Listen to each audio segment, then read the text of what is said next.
রোশনাইয়ের আজকের পর্বে দেখা যায় আরণ্যক ও গরিমার মাঝে রোশনাইকে নিয়ে কথা হতে হতে আরণ্যক এক পর্যায়ে রেগে গেলে তখনই গরিমা আরণ্যকের কাছে যেতে যায়, কিন্তু আরণ্যক বারবার গরিমাকে সরিয়ে দেয় নানান অজুহাত দিয়ে। যা দেখার পরে গরিমা ভীষণ রেগে যায়। তারপরে দুজনে কেনাকাটার উদ্দেশ্যে বাইরে বেরিয়ে যায়। শপিং মলে গিয়ে দুজনে কেনাকাটা শুরু করে। এক পর্যায়ে গরিমার পছন্দ হয়ে যায়।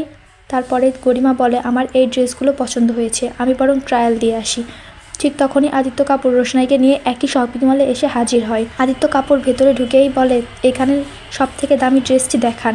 তখনই রোশনাই না বলে, যে কথা শুনেই তো আরণ্যক রোশনাইয়ের দিকে তাকায়। অন্যদিকে গরিমার ড্রেস ট্রায়াল দিয়ে বাইরে বেরিয়ে আসে আর বলে, আরণ্যক আমাকে কেমন লাগছে দেখতে। এদিকে রোশনাই তো ড্রেস পছন্দ করার আগে আরণ্যকের কথা ভাবে যে আরণ্যক বলতো রোশনাইকে নাকি সাদা আর লাল ড্রেসে ভীষণ সুন্দর লাগে। তারপরে রোশনাই সিদ্ধান্ত নেয় সে সাদা ড্রেসই নেবে। অন্যদিকে রোশনাইকে রাগানোর জন্য আরণ্যক গরিমাকে বলে, তোমাকে ভীষণ সুন্দর লাগছে। এরপরে আদিত্য কাপুর ও আরণ্যকের মধ্যে কথা শুরু হয়। তখনই গরিমা বলে, আপনি তো দেখি ওকে নিয়ে শপিং মলে চলে এসেছেন। তখনই আদিত্য কাপুর বলে, আসলে আজকে একটা ভালো ইভেন্ট আছে, তো ওখানে যেতে হলে একটু ভালো জামা কাপড় পরে সুন্দরভাবে তো যেতে হবে।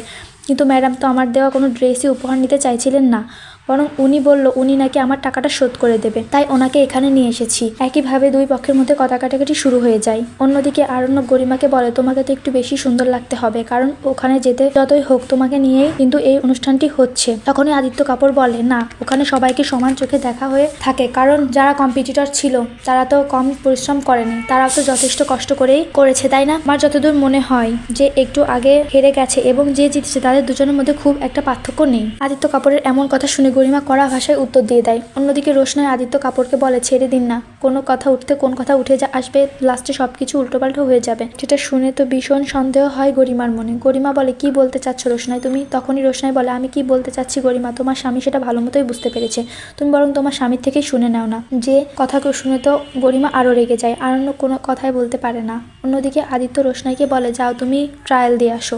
এরপরে রোশনাইও সেখান থেকে চলে যায়। এদিকে আরণ্যক ও গরিমার মধ্যে তো সমানে তর্ক চলতে থাকে।